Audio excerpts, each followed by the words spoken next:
Pastor Praveen పగడాల కేసులో ఇప్పటికే ఇదొక drunk and drive accident case అని పోలీసులు చెప్పినప్పటికీ అనుమానాలు మాత్రం తగ్గటం లేదు.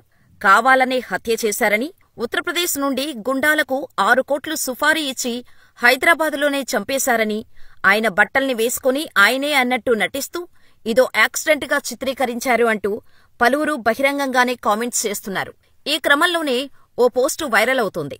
అందులో ఏముందంటే, పాస్టర్ ప్రవీణ్ పగడాల ఏప్రిల్ 16, 2025 నాడు సుప్రీంకోర్టు బెంచ్ మీదికి మతమార్పిడి చట్టానికి వ్యతిరేకంగా భారతదేశ అత్యున్నత న్యాయస్థానంలో కేసును ప్రెజెంట్ చేయనున్నాడు.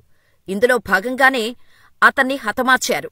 కేసుకు సంబంధించిన పూర్తి వివరాలను ప్రవీణ్ ల్యాప్టాప్, ఐప్యాడ్ను సీజ్ చేశారు. ఇప్పుడు నేను రిలీజ్ చేసిన public interest litigation writ petition confidential document కాదు, సుప్రీంకోర్టు అఫీషియల్ వెబ్సైట్లో కూడా లభ్యంగా ఉంది. ఇది చాలా బాధాకరం.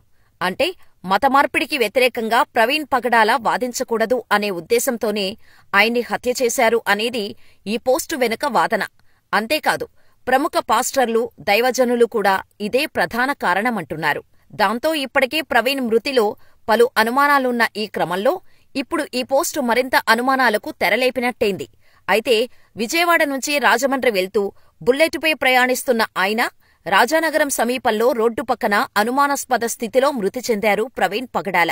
స్థానికులు ఆయన మృతదేహాన్ని కనుగొని పోలీసులకు సమాచారం అందించారు. అయితే ఆయన మృతిపై అనేక అనుమానాలు వ్యక్తమయ్యాయి. ప్రవీణ్ శరీరంపై గాయాలు, పెదాలపై గాయాలు, ఇనుపరాడ్డు లాంటి వస్తువుతో దాడి చేసినట్టున్న ఉన్న గుర్తులు అనుమానాలకు తావిచ్చింది. ఇది ఖచ్చితంగా హత్యే అనే తీరులో మృతదేహం ఉంది. ప్రవీణ్ను ఎవరో చంపి అక్కడ పడేసి ఉండొచ్చని స్థానికులు, అనుచరులు ఆరోపించారు. సామాజిక సేవలో నిమగ్నమై ఉన్న ఆయన తాను నమ్మిన క్రైస్తవం ఆధారంగా ఉన్న సత్యాన్ని నిర్భయంగా, నిస్సంకోచంగా, నిర్మోహమాటంగా, సూటిగా మాట్లాడే వ్యక్తి.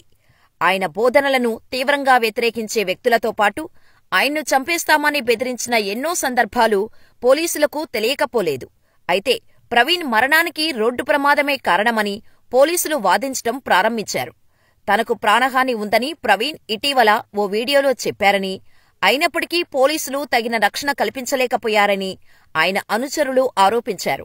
అయితే ఇప్పటివరకు పోలీసులు సేకరించిన వివరాలను మనం పరిశీలిస్తే ఇది హత్య కాదు, యాక్సిడెంట్ అని పోలీసులు చెబుతున్నారు. కానీ చాలామంది క్రైస్తవ సంఘాల నాయకులు, రాజకీయ నాయకులు ఇది హత్యే అని, రాష్ట్ర సీఎం ఈ కేసు విషయంలో స్పెషల్ ఫోకస్ పెట్టాలని వాదిస్తున్నారు.